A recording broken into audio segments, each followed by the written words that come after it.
Hello everyone and welcome to Victoria's Cantina, where today we're serving up a review of the Hasbro Star Wars The Black Series Supreme Leader Snoke Throne Room GameStop exclusive 6-inch action figure. So there's been a lot of mismanagement with this particular exclusive. It was supposed to become available earlier than it actually did. Some shipped out, some people got them, some didn't. Some people started finding them, especially overseas in different countries before they were available in the US. And as seems to be the case lately with several exclusives for the Black Series lines, it's pretty interesting. In any case, he's here. I'm excited because it's Supreme Leader Snoke. This is the first figure that I have ever acquired of the character. It's the first one that's really been released if you don't count the 3 3/4 inch one that comes in the big $200 BB-8 playset. So really excited about that. Box, typical Black Series packaging, red and black. Very mean looking image of him on the lower right. Kind of looks like the Crypt Keeper from Tales from the Crypt. And as you can see, my particular box didn't come in perfect. I know this has been a big issue for people that have been buying this. You can see that it's kind of smashed a little bit there. I mean, I'm going to open it, so obviously it's not the biggest deal to me, but yeah, it'd be nice if it was perfect, and unfortunately, it just isn't. So here at the back, we get some information about Supreme Leader Snoke. There's that creepy image once again. He's just staring straight through my soul. And some information right here about the character. The shadowy commander of the First Order, Supreme Leader Snoke prefers to operate from a distance, looming over his underlings in the form of an immense hologram.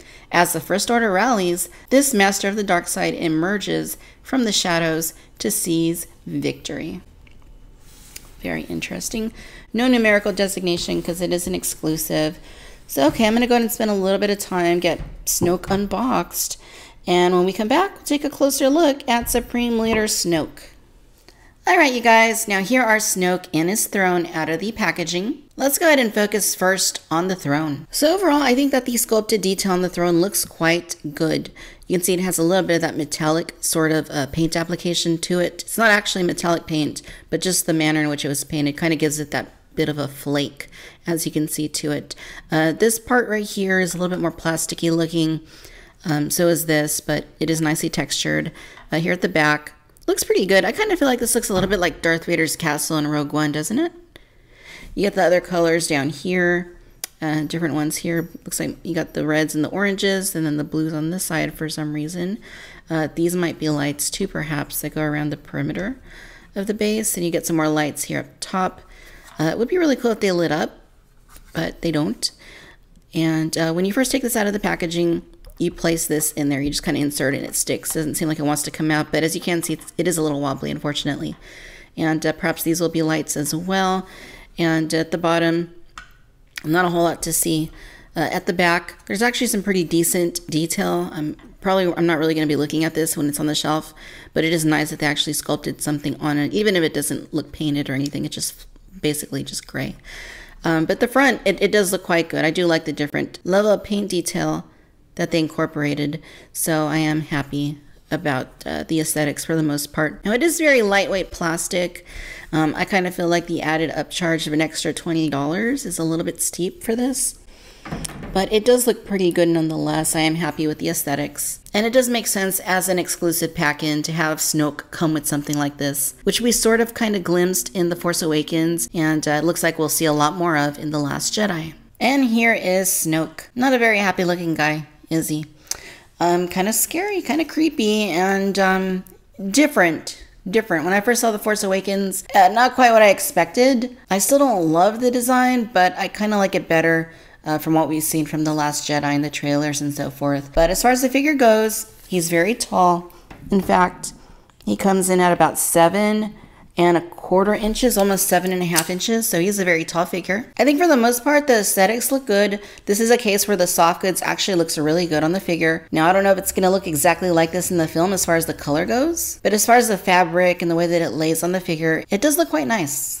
Now, obviously, Snoke is a very lanky figure, and you can also see that his head kind of shifts forward a little bit. It looks like his neck is a little bit slanted forward, but the proportions do look good. Now, we haven't seen Snoke standing yet, at least when he's not a hologram, but this is pretty close to what I had imagined that he would look like. You know, very tall, very long limbs with his robe. Obviously, he really likes gold for some reason. And being a Black Series figure, of course, lots of articulation, but not a whole lot in terms of additional accessories beyond the throne. And here's a close-up at the figure, and yeah, a very mangled up looking face. I don't know exactly what happened to Snoke to make him look like that, but obviously something somewhere along the way happened to him. So maybe we'll learn more about that in The Last Jedi. Now, I think the sculpt is really good. It's very detailed. The paint application is very detailed. The eyes, they don't look 100% straight. I don't know that they should. I mean, it kind of looks in the trailer like his eyes are pretty straight for the most part, but it looks like at least the right eye looks all right, but the left one's kind of looking up a little bit more. I mean, given how mangled his face looks and distorted, it kind of works. I mean, it doesn't really look bad or anything. I just kind of feel like maybe it should be a little bit more symmetrical. But again, very nice paint detail, very nice sculpt work. If you look at his neck, lots of wrinkles and nasty stuff going on there. And the paint is really good. I really like how it's like pink and then more of this beige color. All the scarring that's going on in his face. It almost looks like his lips were sewn up or something. So scars right there. Back here, he's got a big gash. I mean, it's not too dissimilar from Darth Vader, what we saw of him in Return of the Jedi. So it's kind of interesting to note. And the eye color, of course, being blue as well. So I'm not saying Snoke is Vader or anything, but it's kind of weird. The ears are also interesting. He's got kind of a more normal looking ear here and then kind of a more pointy ear there. Like that looks like it got burned off or something. Again, hopefully we'll learn more about the character in the film, but aesthetically this is looking really good. Hands, he's got these really nasty looking long fingers with long fingernails. Pretty good paint detail on them. He's got a ring right there, like a black ring. I don't know if that's a kyber crystal or what exactly, but I mean the hands actually do look really good. A little bit scary, but they look nice. Now, interesting how this one is open and this one's kind of more in a gripping position. So who knows? Maybe he'll use some sort of accessory in the film and maybe they'll repack the figure with that accessory down the road. Who knows? Again, I really do like the look at the soft goods. I'm not sure why he's wearing this really vibrant gold color. I mean, maybe Snoke just likes luxury, but here it is. It looks good though for what it is. It kind of looks nice. It actually almost looks like one of those ribbons you'd put around a Christmas tree, like with all the glitter and everything, or like a scarf that somebody might wear. Now you'll also notice that they sculpted this plastic piece here at the very top of his body. It looks like it's glued in place, and as for the soft goods themselves, they're attached or glued to the figure, so you're not going to be able to remove the entire thing. As far as the belt goes, you can see it's nicely sculpted, nicely painted. It's got a good sheen to it, and it basically just clips on right here at the waist, so you can take it off very easily. Just like that, the underside of it is painted more this darker red kind of color, more of a maroon color. And for the figure, you can start opening up his robe once you do that, and that's when you get all this weird looking stuff going on. It's just really, it's quite comical, honestly. I mean, it's definitely not intimidating. So I'm interested to see what Lucasfilm's approach is for The Last Jedi as far as creating this guy into being like the master villain or whatever, because I mean, this basically just looks like he's wearing long johns. It's kind of weird. But nice sculpted detail on the figure's body and on the legs, whatever you want to call that. We'll just call them long johns or pajamas. Looks good. And then here at the legs, you can see that his skin is exposed down there on the shins. It's still a little bit wrinkled looking, a little bit looks like he's old. And then he has his shoes, which is kind of the most funny part about this entire figure. It's like you would not expect that he'd be wearing shoes that look like that. So it's kind of weird. I mean, it's kind of something out of Disney's Aladdin or something like that. I mean, just very odd. I mean, they're sculpted nicely and they're painted nicely. I like how they have that bronze look to them, but it's just very unusual. It's just very unusual. But in any case, I think the aesthetics are good overall. Even if it is a little bit weird, it might take a little bit of getting used to. For the most part, the figure works for me. I also want to remark about how these seams are not so obtrusive. A lot of the time with these 3 3/4 inch and Black Series 6-inch figures, you have seams that really hurt the figure. And that was a big issue with the Last Jedi 6-inch Luke Skywalker Jedi Master figure, was that the seams just made it really hard to get the cloth to drape nicely on the figure. And with Snoke, He has very soft goods, and you can see there's stretch in there, so there's either nylon or polyester in there. But I really like how those seams are small, and they're very soft as well, so they don't bulge out and they don't hinder the aesthetics all that much. So that's really nice. Hopefully we see something like that applied on all soft goods going forward. Now, in terms of articulation, you do have a ball joint here at the top of the head. Now, a lot of the time with Black Series figures, you actually have that bend underneath the ball joint. You don't have that in this case. It's just simply a ball joint. You can kind of see it right in there.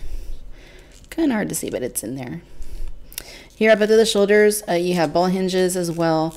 You can go out, you can go down. You can hear it's very creaky. This one's not quite as bad, but this one seems a little bit harder to move. He also has a swivel here at the bicep, and if I pull his sleeve up so you can see that better, there we go. And there's that swivel right there. You have your double bends here at both of the elbows, which enables you to get very nice movement there. He has a bend and swivel at both of the wrists. This one goes forward and back. The right one also goes forward and back. Here at the waist, you got a ball joint. Basically, it's just a swivel. It doesn't really go up or down a whole lot. Actually, you can get it to go up like that a good little bit, but down, no. Ball hinging at both of the hips. These don't really move out that far. That's actually about as much as it's going. So, interesting. As far as forward movement, yep, you can do that. Full 90 degrees, it's nice. Yeah, swivels at both of the thighs, double bends at both of the knees, and then rocker hinges at both of the ankles. So, overall, it is a nicely articulated figure, definitely in line with the rest of the Black Series for the most part. Now, to give you a sense of Snoke's height, here he is alongside Kylo Ren. And Kylo Ren, who is already a very tall character in the Star Wars saga, is dwarfed by the height of Snoke. I've heard some placements of Snoke being close to 8 feet tall. That seems like it's probably pretty accurate. All right, so as far as getting Snoke into his throne, he sits in it very, very well, but I don't really like that much how his feet stick out at the bottom. Perhaps if I tweak it a little bit, move the fabric around, I can conceal it better, but just having his feet visible like that really makes him a lot less intimidating to me. Also want to remark that the seat is a little bit shallow for the figure, so you can see that it doesn't really go back all that far. It's basically just a little bit of a seat. So when you have it there and you have the figure on it, you can see that his lower half sticks out quite a bit. So if you look at it from the side, you can see that his knee is way out there, right in there, and his feet kind of stick out a little bit, unless you bend them more back towards the throne. So, I mean, overall, it's a really good aesthetic. I think it looks cool, and it's a really nice thing to have. Great for display purposes, but perhaps if it was a little bit bigger, maybe a little bit wider, a little bit more depth at least for him to sit in, maybe it'd be a little bit better. If it had lights in it, that'd be awesome as well. But for what we actually got, I do think it's a little bit expensive, but I can't deny that I'm happy to have it in the collection. I think it looks nice. All right, ladies and gentlemen, so there we have it. This is the Hasbro Star Wars The Black Series Supreme Leader Snoke and Throne GameStop exclusive 6-inch action figure set. Overall, you guys, I am quite happy with the way the figure turned out. I think that it's a very nice looking figure. I'm still kind of on the fence about the actual design of the character, but as far as the figure goes, I think they translated that design pretty nicely, and aesthetically it does look quite nice. Lots of nice detail in the face, really good paint application in the face. The soft goods robe is very nice, it has a great drape to the figure, and the belt is easy to secure in place. The articulation is quite solid, and the throne display base is really nice. They could have gone a little bit above and beyond, especially considering the price that this goes for, but for the most part, admittedly, I am quite happy with it. I think that Snoke sits on it quite well. Even if it isn't perfect, it does work, and it gives off a nice aesthetic and makes for a really good display base.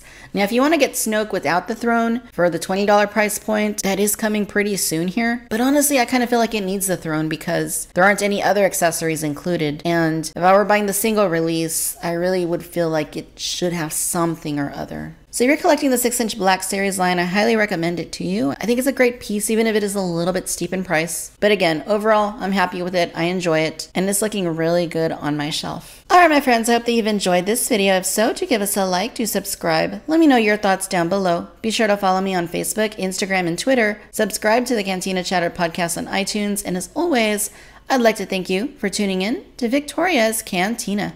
Until next time, bye-bye.